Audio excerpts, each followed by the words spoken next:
Hi there, I'm Stacy, the encaustic mixed media artist behind Studio Stacy. Encaustic literally means to burn in. So I paint with beeswax and a torch, and because it's mixed media, pretty much anything else I can get my hands on. If you're new around here, welcome. If you're a returning viewer, welcome back. Consider subscribing and joining this artsy community. Don't forget to hit that thumbs up button, which helps me get introduced to more like-minded artsy folks like yourself. Good morning. It has been a busy few weeks. As you can see behind me, some new additions to the studio. And I thought I would walk you through on how I hung those up. But first, I'm going to take and rewind the video here and take you back to a couple weeks ago. I traveled to the Port Warwick Art Festival in Newport News, and it's always a great art festival to participate in. Great people, and we had a great time. And then we went on a little mini vacation. So let me rewind the clock here. It's going to be a quick video this week, I think. And I have to apologize. Fingers crossed the video quality is okay. If not, you're probably not even going to be seeing this video. But at any rate, I recorded it all on my iPhone. So hopefully the video quality is good. And yeah, let's take you back in time.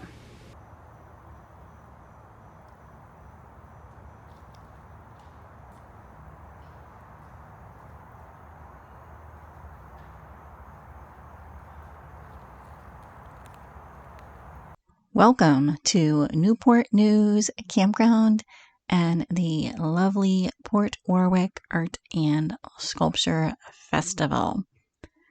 After the art show, we headed a bit further south and found ourselves at another lovely campground, the OBX campground in the Outer Banks, where we got to explore all of the Outer Banks area. We were amazed at the free things that you can do here in the Outer Banks, such as see some lighthouses and even take a ferry ride. This Hatteras lighthouse was completely free, and then the ferry ride from Cape Hatteras to Orichoke, also completely free. And we saw dolphins and jellyfish. It was absolutely amazing. Now, the food and lodging is a bit expensive here in the Outer Banks, but all of the free things completely, in our opinion, made up for that.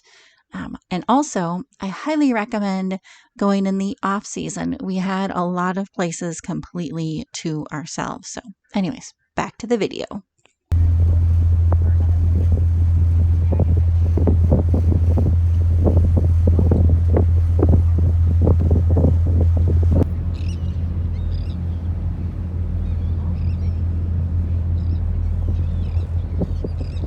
We could have stayed over on Ocracoke for the next several days, but we were not camped there, so we headed back on the ferry at night, and we got an amazing lightning storm in the distance, so a cool ride there and a very cool ride back.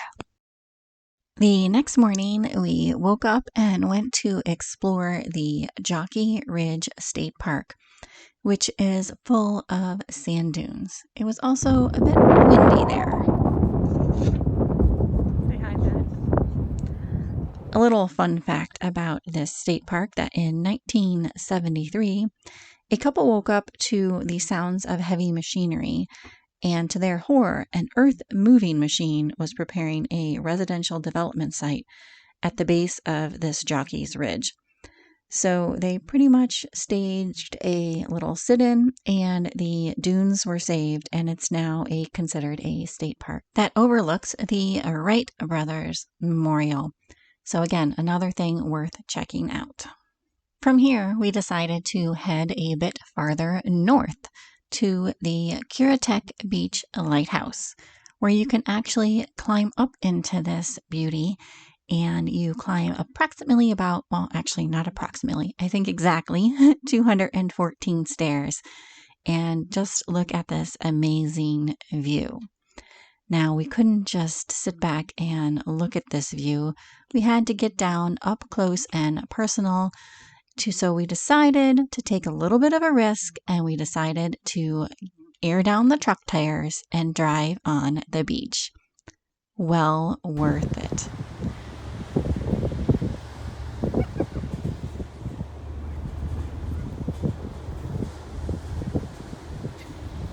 Now, note, we have four-wheel drive on the truck, so there's signs all over. You must air down the tires. You have to have four-wheel drive. Definitely worth doing, but definitely make sure you have four-wheel drive, because we hear the tow off of the beach if you get stuck is quite expensive. And again, just look at this. We have the place to ourselves. Highly recommend the Outer Banks in the off season. We found some isolation. It just took four-wheel drive to get there.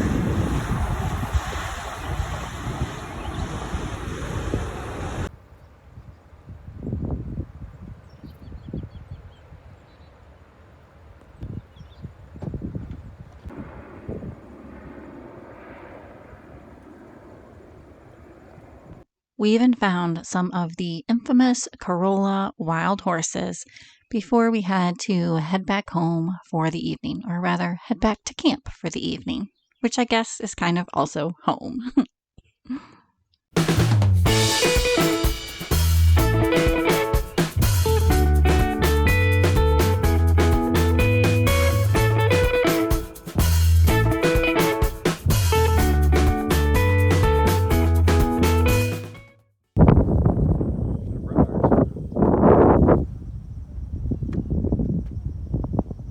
One last quick stop before heading back to West Virginia, and that is to the Pea Island National Refuge, which is kind of a nesting, resting, and winter area for a lot of the migratory birds in the area. And a fun little fact that we found out when we were there, we asked one of the rangers about the fish in this pond. It's a saltwater brackish pond. I don't know if you even call it a pond, but it's a brackish body of water. At any rate, the fish in this are actually, it's not a stocked body of water that they stock themselves with fish. The birds actually drop the fish in as they're flying over. And so that's how these fish get into these waters. So they really don't have any idea of exactly what kinds of fish or all of the kinds of fish that are in these waters. And sometimes it changes on a yearly basis depending on what birds come to fly into the area and what they drop into the pond. So anyways, I thought that was a rather interesting fun fact.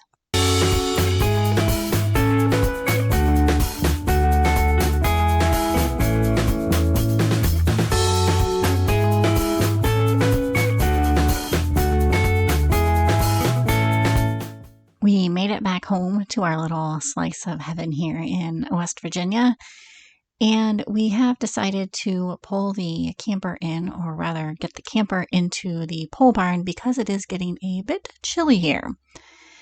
And because we wanted to face the door, not right up against the wall, the door that you go in and out of the camper on, we are using what they call a trailer valet, and this happens to be the Trailer Valet XL version, so that we can get the camper in and face the door the right direction. This proved a little bit more difficult than what we thought, but it eventually works out.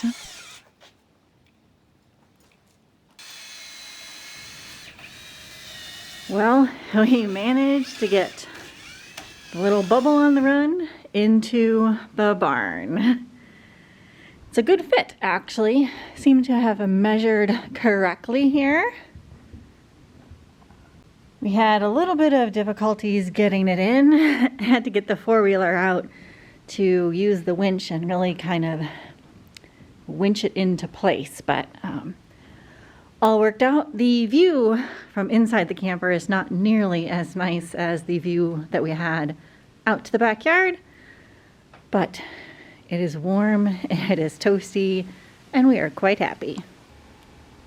All right, and now that you are all caught up on what's been happening, I'm gonna flip the camera around here and show you some of the paintings that I got hung up, and then I'm gonna explain the hanging system for any of you that are interested in putting up your own gallery wall, whether you're an artist or an art collector. This is a great way to do it, and you can easily rearrange paintings without having holes in the walls. So it's kind of a win-win. All right, so basically this system consists of a piece of molding, this white molding here, and that is called bed, B-E-D molding.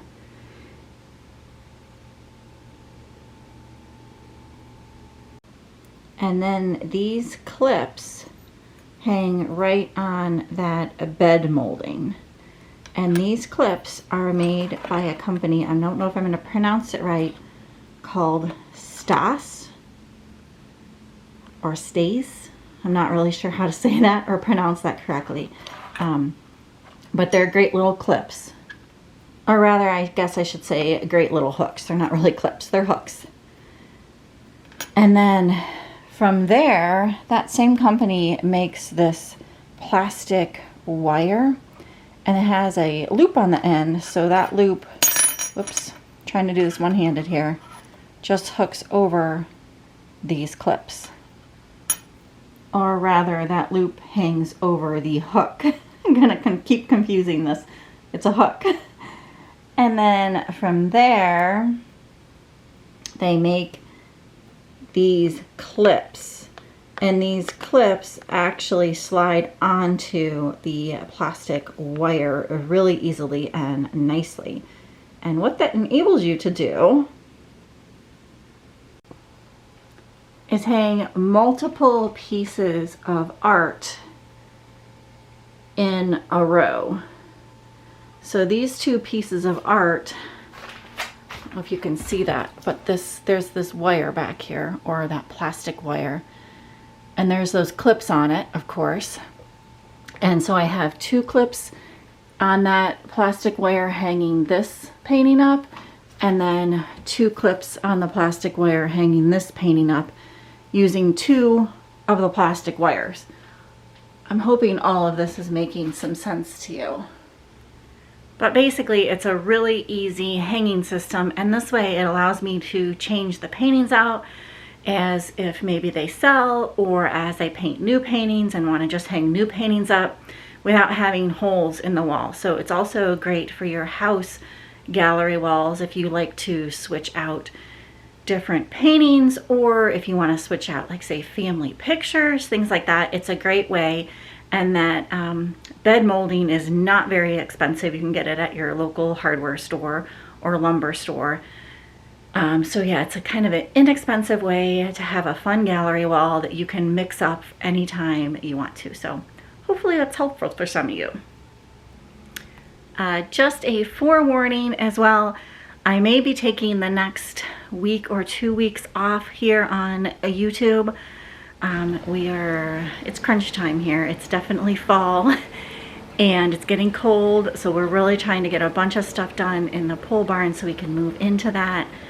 I'm going to also try to record that, but I keep promising you a painting video, so I'm going to try to do some painting along with it, and I'm just not sure if I'm going to have a whole lot of time to edit video. So be forewarned, I may be having off a couple weeks, but please stick with me. I really do appreciate having you here. All right, and I think this is where I'm going to leave you for this video. I told you it was going to be super short and sweet. Hopefully you enjoyed coming along on the little trip, seeing some of our adventures, and if you did, you know what to do. Give it a great big thumbs up. It really does help me out. Also, if you're not subscribed and would consider doing so, that really does help me out, and I so very much appreciate it to see the new subscribers. All right, and as always, thanks so very, very much for coming along. I really do appreciate it. We'll talk to you soon. Bye for now.